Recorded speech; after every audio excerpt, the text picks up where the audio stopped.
This is Kugan Cassius for IFLTV. Delighted to be joined by Mr. Ty Mitchell. Hello. Ty ain't your first name though, is it? No, it's not actually. Not many people know that, Coogan. But no, I know that. yeah, no, it's I don't Clifton. know. You might not want to disclose it, but Oh, yeah. yeah, no, it's fine. It's Clifton. Do you want to Cliff, know? Do you want to know an exclusive fact, a funner fact for you? God. So is my dad's granddad, Yeah, my dad, yeah, me, my yeah. little brother, and my son were all called Clifton Mitchell. Ah, That's an exclusive. But only my dad and only my dad goes by Clifton. My little brother goes by CJ, and my son goes by his second name Pharrell, and I go by my second name Ty. So but actually, the only real Clifton is my dad. why? Because it's confusing for everyone. If everyone's just going Clifton, Clifton, Little Clifton, Big Clifton, you're all big anyway. So Confusing when the parking tickets come and nobody wants to claim them. That's what's confusing. uh, no, I knew that, but you know what? I've never thought about it until literally just now, and I thought, oh, Yeah, actually. I know it's Ty. We know you as Ty, but obviously, yeah, the Clifton name reigns strong. yeah, Right, Ty. Um, so yeah, just to update us on what's been going on with you over the last few weeks. Finally, you've been. We spoke about this a lot. Um, yeah. finally, you've been granted a license by the British Boxing Board. Um, I mean, that whole process must have been really taxing for you as well. Obviously, we know the reasons why, etc. But how did it come about now that you've got your license? Yeah. So I've not officially got it, but basically they just said pass your medical and then you've got it. So I had to go through all the stages, obviously, but I'm going to wait to do my medical until it's closer till I'm about to fight because obviously we know that medicals only last a year. So if I'm not going to be fine for another few months, there's no point getting it done now and then wasting a few months off it. But yeah, in essence, they've granted me back my license. They've merited me my license. And yeah, basically, I just had to. There was a procedure that I had to go through. I had to give them loads of documents that they was wanting. I had to go to meetings. I had to give them references. I had to go through absolutely every hoop to prove everything that they needed proof of. And finally, yeah, they granted me my license. So I'm thankful to the British Boxing Board for finally let me give me another shot at greatness. Essentially, that's what I'm chasing. So thank you to the British Boxing Board for that. I appreciate it. How old are you now, Ty? 34. 34. Look, obviously not the ideal age for you to be obtaining your license, but you've stuck at it in trying to get it for considerable years now. So 14. Yeah, how long? 14. Wow. Okay, but you've still. What could make I think there's obviously there's a couple of ways to look at it. It's obviously not the ideal age, but I've not had no fights, so I'm fresh. I'll be able to go a lot longer, and it just makes my story greater. I mean, who in history is I don't know of anybody that's been out the ring that long. So if I come back and win a world title now, what a great story! Do you know what I mean? Come back 35 years old, 15, nearly 15 years out of the ring, it just makes my story greater. And I believe I can. I was a late bloomer anyway. I even started puberty late. I was quite late at everything. So I just think that it's all was God's timing anyway. I was always meant to, if I was meant to come back, it was meant to be this time. You must be fucking obsessed with boxing to have stuck that out for that long and not give up at any point over those years. Because I suppose 90% of people probably would have done and thought, "Fuck it, it's not going to happen for me. I'm in my 30s now, etc." And but you've stuck at it because you believe that you can still offer something into professional boxing. Yeah, don't get me wrong, Cougar, mate. I've been through all kinds of emotions over these years, giving it up, hating boxing, loving boxing, needing it, not needing it, packing it up. I've been through every emotion you can think of. But the truth is, I'm just not good at anything else. To be honest with you, I'm not really that good at anything else. I've tried a lot of other things, and I've tried a lot of things that should have worked. There's very easy, like it was very like there's not much should have gone wrong, and everything I've tried is not worked. So that was me telling me, God saying, no, this is your path, just not yet. So I had to be patient, and it's been hard, but I believe I believe I've still got enough in me to do it. I really do. I really believe I can come back and achieve a lot more than what people think. Because I've even got people around me that'll say things like certain things, but they won't like subconsciously, like they won't know what they're saying. But it's like they're just trying to say, oh, look, just try and get as much money as you can, this and that. And I'm thinking, you lot think I'm maybe towards yourself, which is fine because naturally I'd probably think the same thing. But I'm just like everyone thought I wouldn't get my license back. It's going to be the same when I win world titles. They're going to be like, you know what? Fair enough. All right, listen, before we talk about world titles, I've got to ask you because my question to you would be um, starting off at kind of the age you're at, you believe you can win a British title, which is a big thing still. I reckon I could win a British title on my debut if I was fit enough. The only thing I need to do is get ring fit. Kugan, honestly, I'm not blowing my own trumpet. Obviously, every boxer believes in themselves. They have to, obviously. I would, if I went to world level straight away, I'd lose because I've not got enough ring experience and enough ring fitness. But at British title level, I don't think there's any British champion. Well, there's not the British champion my weight couldn't beat me. They don't, no one in Britain domestically super middleweight hits hard enough, is quick enough, is technically sound enough to beat me. The only thing that they've got is the ring fitness. So all I need to do is get back-to-back camps to get used to being in the ring because obviously ring rust is a killer of most athletes, and I've had 15 years of it. So That weren't a dig at you. That was, I'll tell you why. I'll explain why I asked you that question because I regard people not necessarily at British level, but people that win British titles higher than people sometimes ranked within world organising bodies, right? I look at some British champions and think I'd agree. I hold them higher than people ranked in the top 10 of any governing bodies or some governing bodies. So that's why I asked you that question about a British title because I think that's becoming a little bit of an underrated thing to win, but it's very fucking hard to win as well, a British No, title. then I think especially boxing is huge in Britain, and it's a hard sport. There's a lot of people that want it, and it's a hard sport. I've just done this my whole life. Do you know what I mean? It's not like I've come and I've started boxing at 34. I've been boxing since I was 7. So and it's do you know what I mean? So I just don't think they can. I've trained. I've not. I've definitely took periods off boxing in this time, but I've always been in the gym. Do you know what I mean? So it's not like I've just sat down for 15 years and done nothing. I've still been grafting away this and that. And as of the day, I give them all the respect they're due. Do you know what I mean? I think the boxing in this country is at a very high standard. I just think I'm better than them. When are you hoping that this whole process can come to light and you will be making your professional debut under the British board? January, February. Oh, not that far away then. Nah, I'm training now. I've been training for a good few weeks for it. Like I'm in camp basically, just in case. That's when I estimate the time. Obviously, I've got a lot of interest from the major promoters. I just need to sit down and work out which is best for me. Sit down with my team, and then we'll look at and we'll take a look, and then we'll just pick one, and we'll go from there. But obviously, time is of the essence. I don't want to be sitting down wasting time. I've waited long enough. I just want to get in there now. Do you know what I mean? So There's been a few select fighters that have turned professional quite late in their, as in age wise, and they've kind of not jumped in the deep end, but they've probably gone quicker than they would have done starting in their 20s. So at 34, are you in a hurry or not necessarily in a hurry? I'm not in a hurry. I honestly don't think my age is the issue. Honestly, like I feel fine. I feel like I'll probably be in my prime in my late 30s, to be honest. Hi, Mike I, Tyson thought he was fine against Jake Paul. Just remember, yeah, when Mike Tyson's 100 years old. Like perfect example you've got. I'm not trying to put myself to this boxer, by the way. I'm not trying to say I'm as good as him. But you've got BBBofC.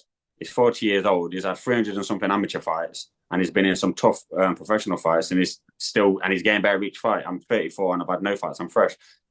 Listen, within the next 2 years, I want to be fighting for world titles. So it is quicker than obviously would a lot of people want it to be. But I just think I just need to get the ring fitness. If I'm fit and I've got a bit more experience, that's what I want to do. That's my plan. look, there's been a few fighters over the years. Look, Lomachenko turned pro quite late. He was in the amateur game for quite some time. Turned pro. Obviously, he's still like going around now, etc. But these are kind of a few names you talk about. Better be ever you talk about Lomachenko. They're like a few names in like a Well, listen, if you've got the confidence that you want to add yourself at some point to do that, I admire your confidence. At 34, like just from the outside, it looks a little bit of a hard ask to even fight for a world title in 2 years because you've got to be active very quickly. You've got to be performing very quick. Yeah, it's not like it's not ideal, of course. Look, I'd have if you, in the perfect world, I'd have started in my early 20s. I'd have built myself up. This, that, and the other. I'd have had the learning fights. I'm not going to have the luxury to have as many learning fights and step up fights. Okay, step up. I'm not going to have that luxury. Let's just facts are facts. I would love to have that luxury, of course, but I don't have that luxury. But I've also had a lot of experience with all the sparring that I've had. No one's going to have had probably better sparring than what I've had. I agree with that. You've been in probably really tough camps as well. Yeah, so I've had that kind of experience. It's not fighting, but it's sparring's the closest you're going to get to a fight. You're going over there, you jumping in the ring, and these are a lot of heavyweights. I'm a super middleweight, and we're having it. Do you know what I mean? So it's a lot of it's a lot of experience, and when you've got big world champion heavyweights trying to knock your head off, you have to have. Do you know what I mean? You have to, especially the first time you're getting out with them. It's a bit like, oh, you're a bit on edge. You're a bit like, do you know what I mean? So I've had that feeling that when you go to a fight, you're a bit anxious and whatever. But look, they're going to punch me in the face. I'm going to punch them back in it. It's boxing. And if I honestly believe, but it was delusional for me to get my license back. Everyone told me I'm delusional. You're delusional. You're never going to get your license back. And look where we are. And now people are going to tell me I'm delusional, thinking I'm going to win a world title. We'll see after. Do you know what I mean? It just makes for a greater story. Just like imagine now, Coogan, yeah, in the next, let's say, 4 or 5 years, I've won world titles in maybe 2 divisions, this and that. Imagine the story. They'd have to write a film about it, wouldn't they? Do you know what I mean? Just imagine, like, I finally did it. Like, I've done it. I said I was going to do it. I do it. So we'll play this. Maybe in 5 years, we'll play back this interview, and we'll say, you know what? Fair play to you, son. You did good. Well, hopefully shorter time than that. You're telling me that Tyson Fury's tried to take your head off as a super heavyweight tried to take the head off a super middleweight. You're telling me that? Well, look, when we spar, it's the same. I've sparred all the heavyweights. If they don't go in there trying to take out any of their sparring partners. But when we're in there, we're slinging fists. You know what I mean? It's not like, oh, pitter patter. They're punching me hard and I'm punching them back hard. Do you know what I mean? Now, if I was to get wobbled, they'd step back. I've not been wobbled. To actually tell a lie, Thingy wobbled me for a split second, Tony Bellew. What? But he's the only person to do it. But like I said, and he'll tell you I give a very good account of myself. And he rumbled me and I went straight at him after. Right, what was the shot? Ty, what was the shot? I don't know. I got in, so he'd done a round. I got in cold, and then I was standing there and I just remember flash. And I was like, like just took a step back. And he's like, you're right. I'm like, yeah. But I ain't. Oh, we've just gone missing here.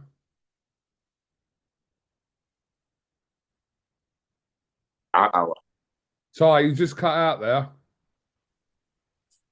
Can you hear me? It cut out for the last 15 seconds. Yeah, sorry. I was saying that he'd done a round before, so I've got in cold. And then on the second round, so I've got in, and I just remember, bang, I was like, for a split second, he's like, you're right. I'm like, yeah. We're made out fuming up, you bastard. So I just tried to go at him, and then we ended up having a tear up. But yeah, but like I said, obviously, if that was a fight, if he'd have seen that glitch in me, he would have tried to take me out, do you know what I mean? But that's the one and only time it's happened in sparring, and mate, he can fucking punch Cantoni, I tell you that. But we shared loads of rounds together. We've punched fuck out of each other, literally, in that ring. Me and him have had some wars in there. But like I said, look, it's sparring. But then they don't hold back. Don't think because I'm a super middle, they hold back. But I've got a good chin, do you know what I mean? And I've got a good heart. So luckily, I think none of these super middleweights are going to be punching like him. So, is that what you're gonna start off at? Super middle, super middle, light heavy. It depends. I can make both. Do you know what I mean? So, I want to start at super middle. I think that's probably where I'm going to start, to be honest. Yeah. And I'm massive either way. I'm 6'4". Do you know what I mean? Or just under, but I have to round it up for the girls. But yeah. So I'm tall for the weight. I think I can make the weight comfortably. I'm not naturally a big person. As soon as I train, the weight, I'm quite slim anyway, so the weight will drop off. Plus, the day before weighing, I reckon that's going to be my strongest weight. And then God willing, I can win a world title at that weight, and then I'll go up and then try and get one at light heavy. Well, it'll be interesting to follow your journey. hopefully, yeah, you get your debut at the start of 2025, and then yeah, how quickly and how successfully you produce and move on is down to you. So we'll look forward to kind of seeing that. Yeah, I've made a massive rod for my back. I mean, I done an Insta post the other day, and I had a lot of obviously the people that I've sparred, and a lot of people wishing me well and saying they expected good things. And it kind of dawned on me the next day. I was like, there's going to be a lot of big expectation of me. If I go in there and get chinned in my first fight, I'm going to like a right plonker. But listen, I think I have to thrive under the pressure. That's what it is. Pressure makes diamonds. So I'm looking forward to it. I think when you've known me for years, Coogan, and we've spoke about things like me coming back and stuff. And I just think I think the first ring walk back is going to be a very surreal moment. I'm looking forward to it, man. I think it's going to be good. I'm really excited, man. I'm really grateful. And also, it's bigger than just boxing. I have a past that I'm not proud of. I've made mistakes in the past, and I want to show people to not make the mistakes I did, but also people that have had a bad past. You can turn your life around, and you can change your life. And sometimes you can put your own worst enemy and put yourself in bad situations. You don't have to just live with them. Do you know what I mean? You have to change your life. You can't do it. There is like the end of the tunnel. I think a lot of people, they get stuck in a rut. They make some bad decisions, and then they just accept the cards that have been dealt to them. There's ways back from everything. Do you know what I mean? And one thing I love about the British public is everybody loves a comeback story. If you've changed your life around and they've seen that you've changed your life around, people really root for you. And I think there's a lot of people in boxing like that, and in life, where people genuinely have changed their life around, and British fans really get behind people that are trying to do good. Do you know what I mean? So I'm thankful to be British. Yeah, look, we spoke about it on that podcast. Look, we don't need to go into that.